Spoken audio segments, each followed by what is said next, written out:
संस्थापकाय च धर्मस्य सर्वधर्मस्वरूपिणे अवतारवरिष्ठाय रामकृष्णाय ते नमः।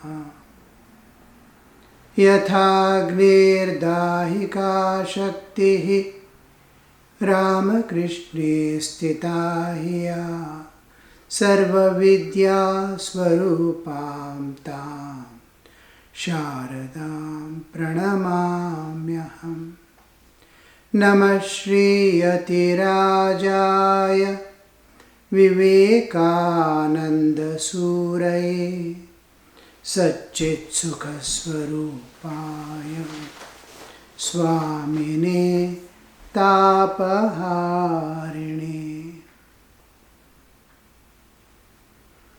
Namaste to you all.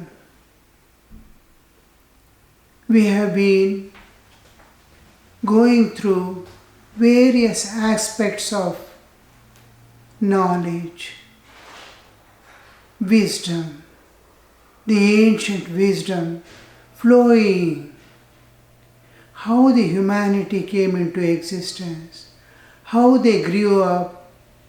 Civilization, we must always remember, it begins, even if we take as beginning from Stone Age, we move to the highly intellectual stage when man destroys himself with his intelligence. And again the Stone Age begins.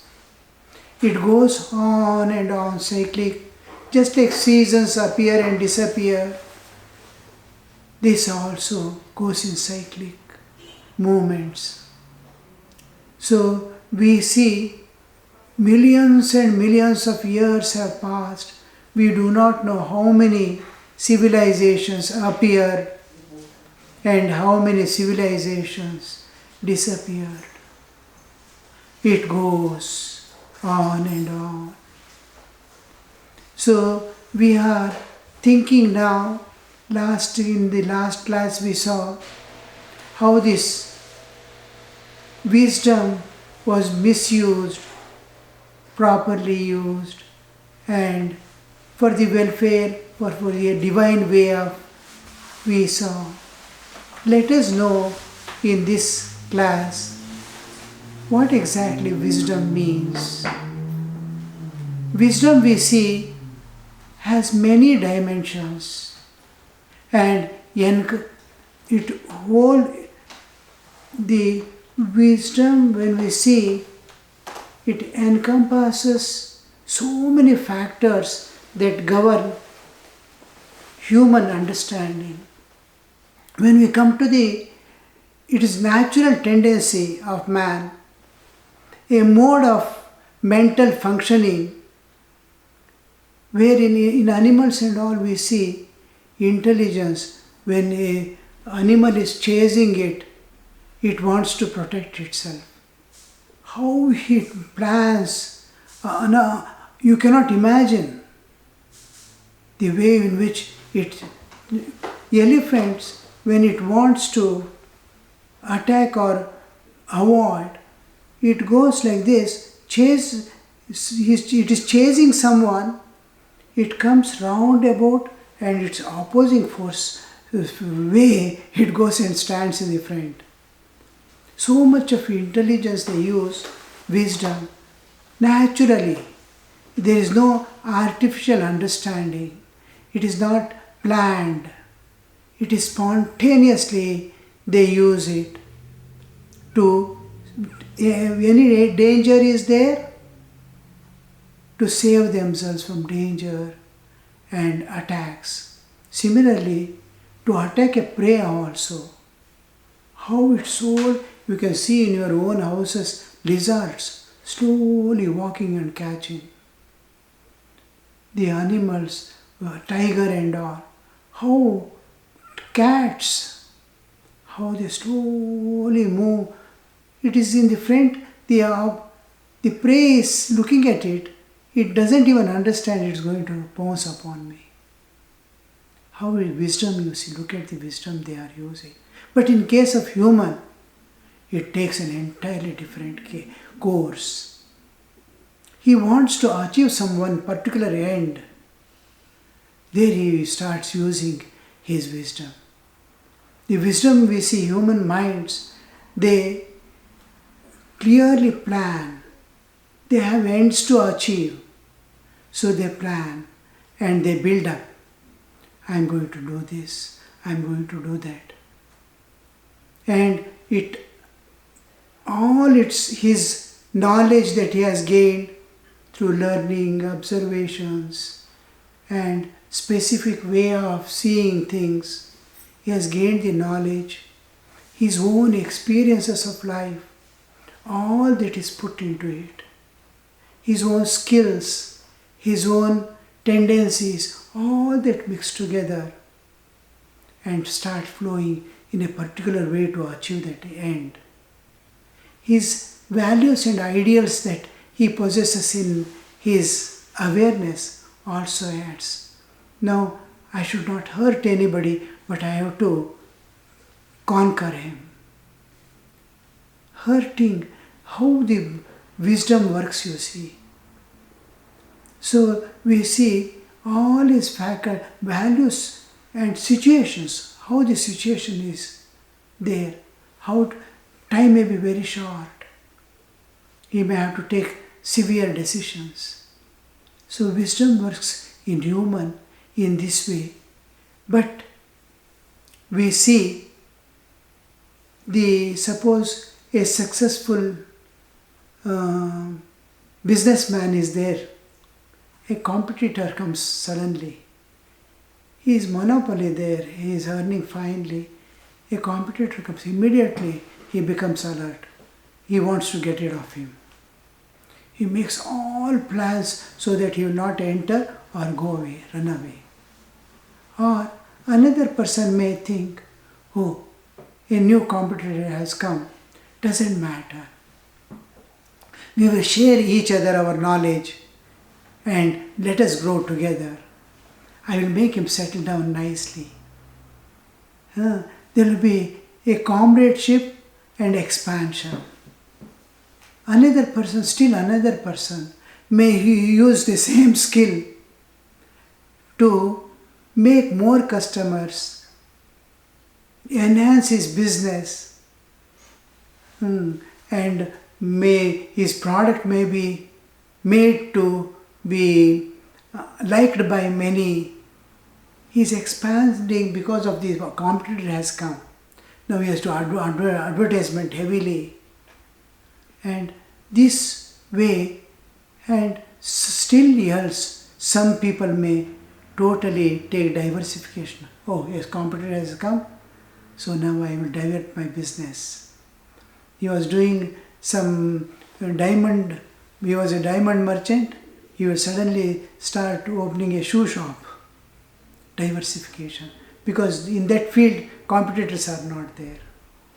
So, how they are using wisdom, you see, in destructive way, in constructive way, in noble way, in expansive way, various ways according to their own nature, they start developing.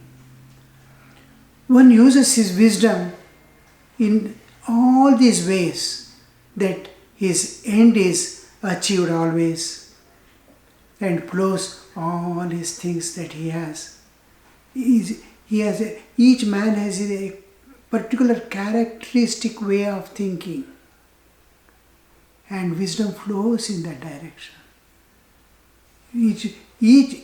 Another person appearing in the same situation may not work in the same way because his way of thinking is entirely different from another person's way of thinking. Even in children we can see these traits. I often see children sitting with mobile and watching. The moment they hear the steps of mother, immediately they take a book. How they are using the intelligence, you see, and wisdom. They are wise they have an end to achieve. They want to watch. cell phone. Immediately how a small thing. This is how actually the intelligence gets converted into wisdom, slowly, step by step, that we see happening in almost all lives. When this wisdom, man's wisdom, takes a little higher way of thinking, it expands. Some noble thoughts start coming. He wants to serve the society. How he will be working, where to collect funds, how to make arrangements, what are the necessities of the people here, how can I help. Same wisdom is being used. Here, first time, when it uses his intelligence and wisdom in helping others, first time he finds some satisfaction, inner satisfaction. The wisdom is giving some kind of, yes, I am doing a right thing, I am utilizing all my experience, everything in a right way. It is not consciously happening, but unconsciously an unknown joy within, unknown satisfaction.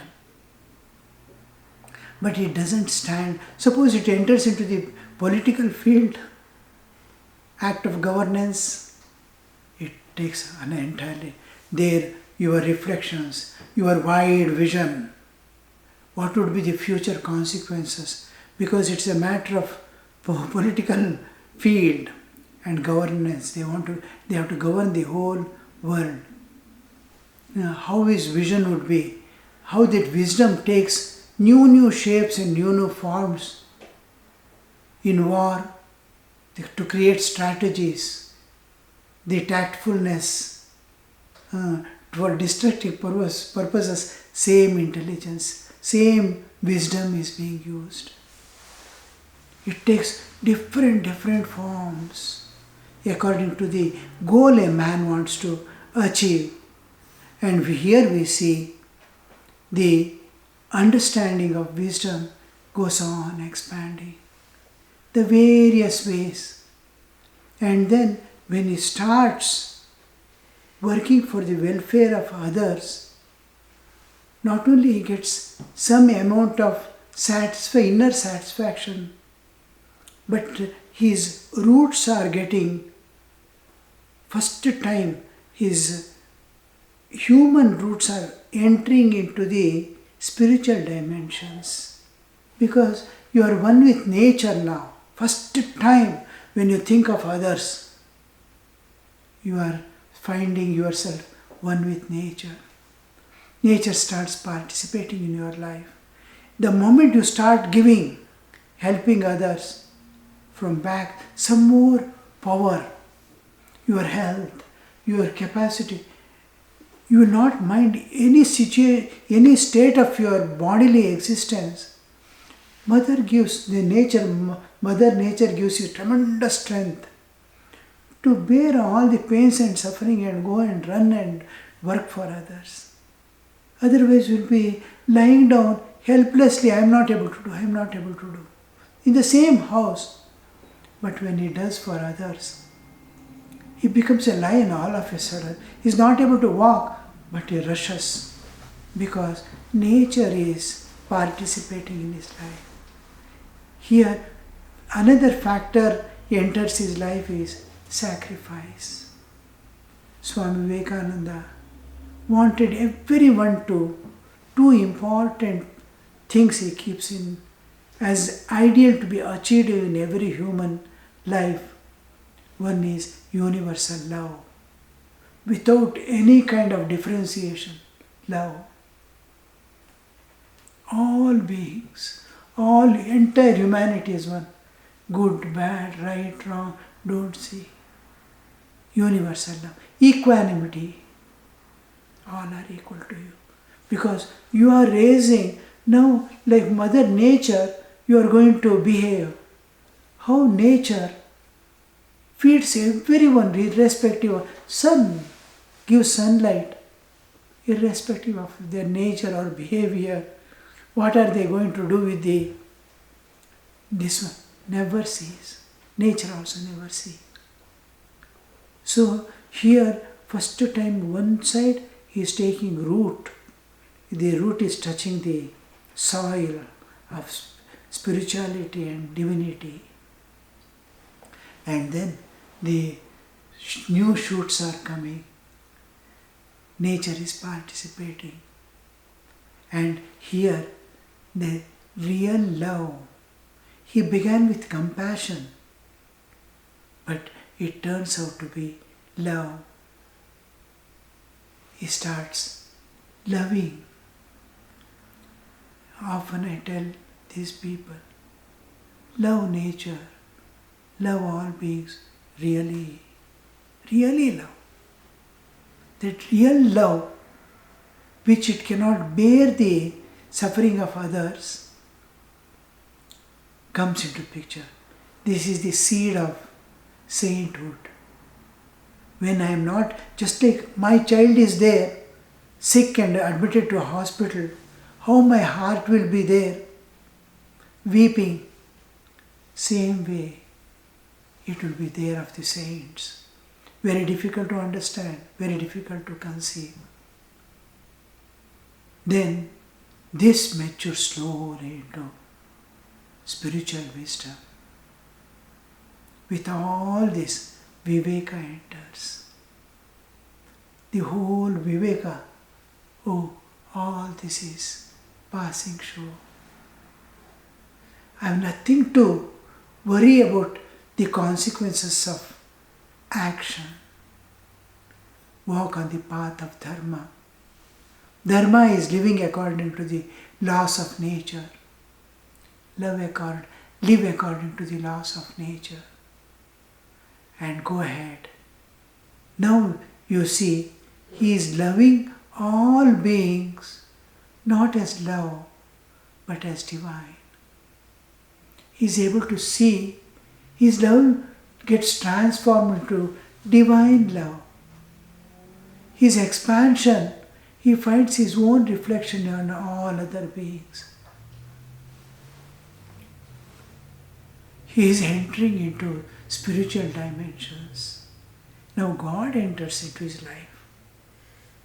When wisdom becomes spiritual wisdom, it clearly understands the secrets. It gets a unique power to penetrate into nature and know the secrets of nature. Why is suffering? Man is suffering. A small girl a few days back, I told her, just concentrate, too young, but quite intelligent. Just try to understand the cause of human suffering. That is the seed, cause of human suffering. Buddha goes into the, just sees a few sufferings. A dead body, which he had never seen. A old man, a sick man, all suffering. Finally he sees a man possessing nothing, no garments on his body, a single kaupina. He is sitting under a tree full of bliss, ananda. Doesn't know when is and where his next morsel of food would be, but he is in great joy. A blessing to the world to see such souls on this earth. So immediately he takes up that great journey. Why there is suffering? How he has never experienced any suffering. But he wants to put an end to the suffering of mankind. So how they penetrate into the nature, find out the secrets of nature. What is happening? Where are we? Where from did we come? Where are we going? What is happening? What is all this? What play is going on? A day is nearing that I have to go from this world forever. I don't know whether I come back or not. Nothing. Where am I going? All this come into picture. With a spiritual wisdom, he enters a new dimension. Same world which was tempting, which he was constantly chasing behind, and it was evading, it was enticing on one side, he was running behind, and it was evading that person. Run, endlessly, run behind, last getting exhausted. By that time, age bars, old age enters. No more opportunity to do anything more. Now this wisdom says, oh, bye to all this. Now he finds he is entered into new dimension where that world he was seeing, world which was tempting, world which was evading him, is no more. Everything Ananda Swarupa. Everything is manifestation of God. This spiritual wisdom makes him a Buddha in this world. All jivas who realize the truth, they move about in this world like gods moving about in the heavens. So much of freedom, so much of joy, and so much of love and compassion for other beings. So this state, this small wisdom, which animals also use, man, it slowly, can we convert this wisdom into spiritual wisdom? Yes, we can convert. First thing we need is satsanga, holy company. Holy company builds up. It's rather difficult to get, but if you search, if you seek, if you long, if not, the alternative is to read the life and teachings of the enlightened souls. How they lived, how they transcended, all that gives us tremendous strength, inner strength, and encourages us and shows the possibility and generates hope. Yes, I too can do. A brahmacharini in the ashrama was telling, the Badi Mataji, the senior most Mataji, was talking to them. The struggle a sadhaka undergoes, the various status they pass through, the mental states they are struggling under, and how they not exactly conquering, but transcending the limitations of body and mind, how they do. Within 3 days, that brahmacharya felt, it seems, oh, no more hopes for us. We are in such a state, we cannot come out of this. What Mataji is telling, we will never be able to achieve. Then Mataji began the saint's life. Each saint's life was so much encouraging. Yes, I too can attain. I too can attain. How that transformation.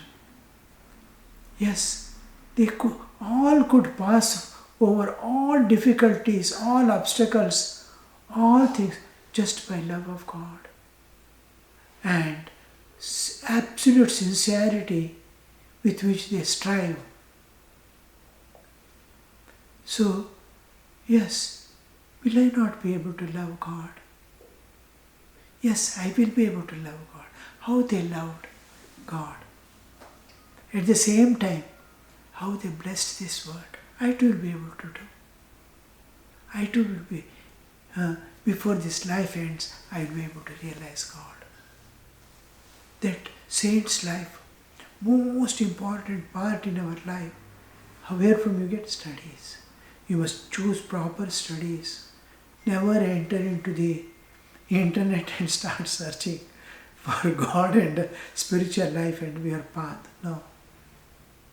It confuses you. Shabda jalam maharanyam. Swamiji says, chitta brahmana karanam. Brahmana karanam.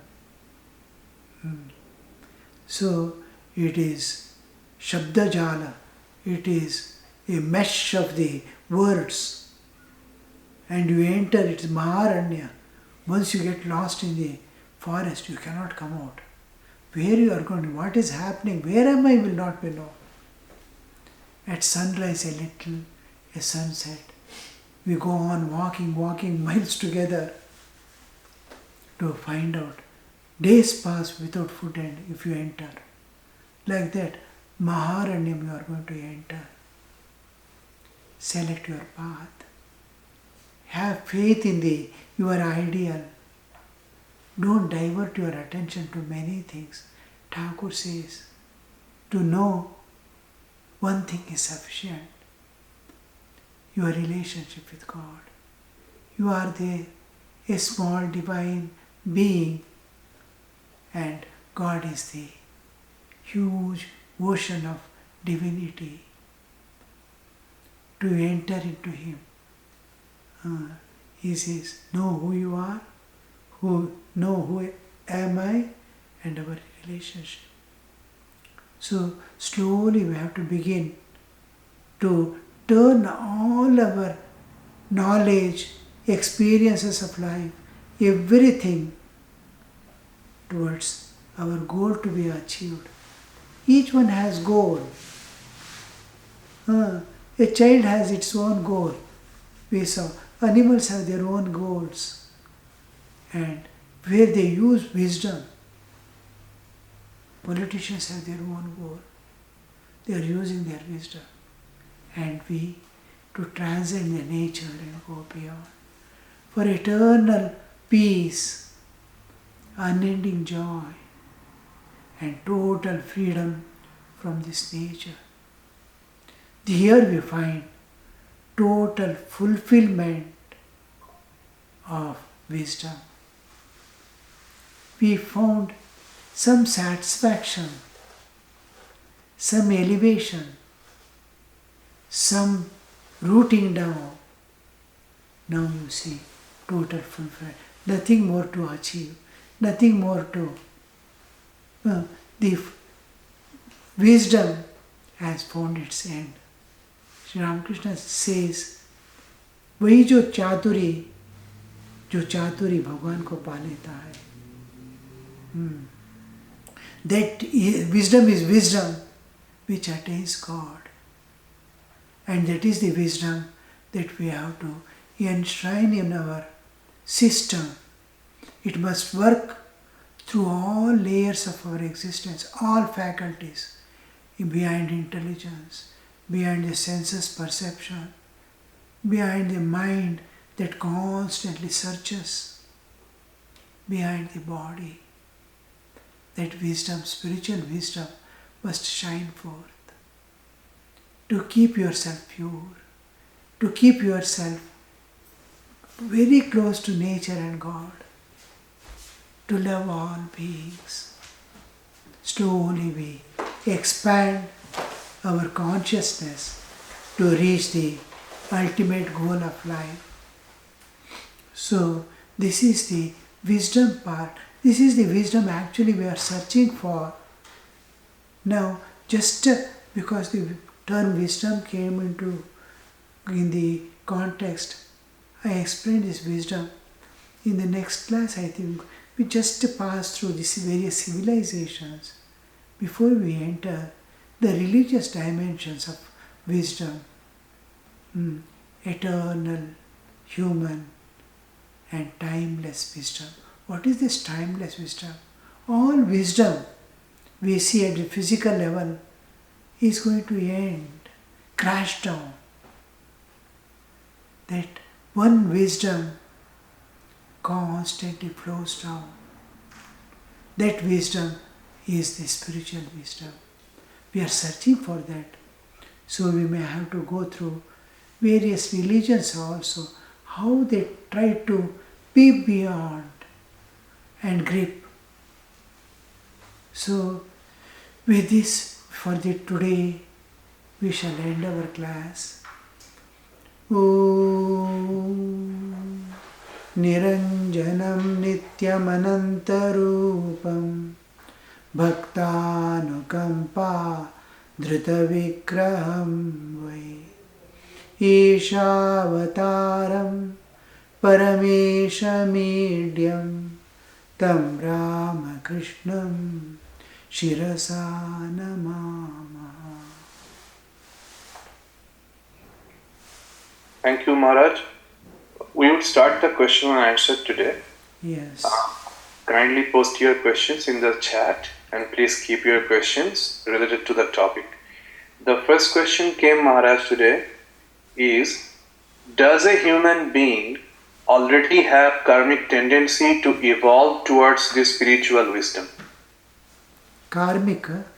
Yes. Karmic tendencies? Yeah. No. Tendencies we call vasanas.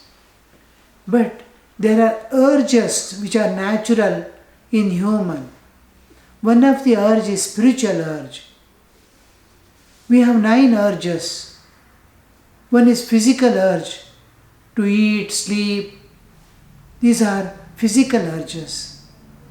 Then we have biological urge, to beget children, to get married and settle down.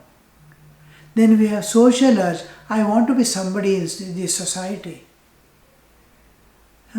He wants to dress up nicely, have a house, social urge. Then there is moral urge, deep within. I want to be good. I may not be good, but I want to be good. That urge is deep within. This moral urge is going to help us to reach the spiritual urge. So then there is creative urge. I want to do something new creation, what others have not done. I saw the school children showing their drawings and things, small things. They want to show something. Oh, I have done something which others have not done. Even scientific developments, researchers goes sometimes in a competitive way. Not only it becomes search, but anyway it's a creative urge. If creative urge is not given higher turns, it starts taking lower channels to fulfill its creative urge. Music, arts, all these keep them higher level. Small services to others keeps them creative urge. Otherwise, drinking, smoking, destroying something while going, these they find, oh, I have done something. It takes lower channels. This is an important urge.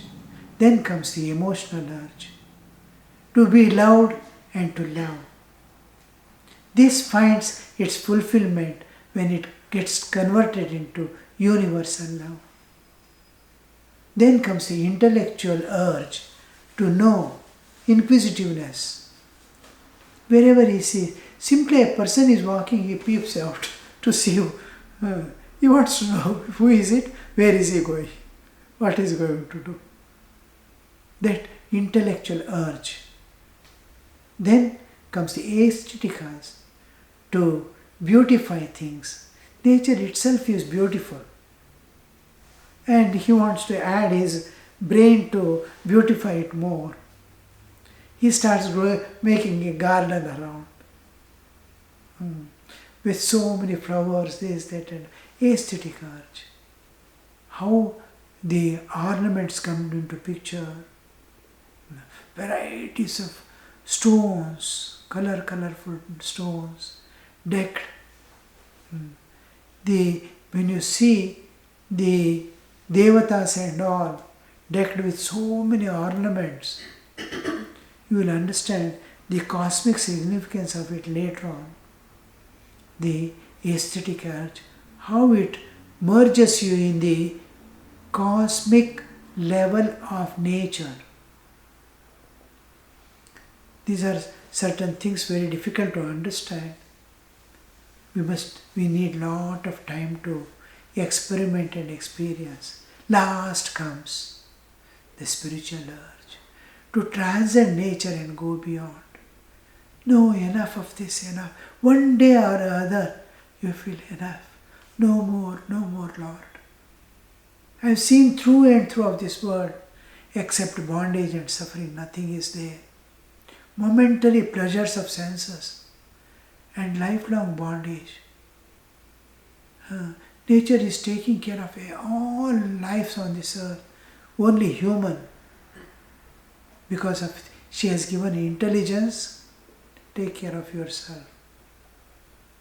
The ego develops. So spiritual urge is to know who am I in this body.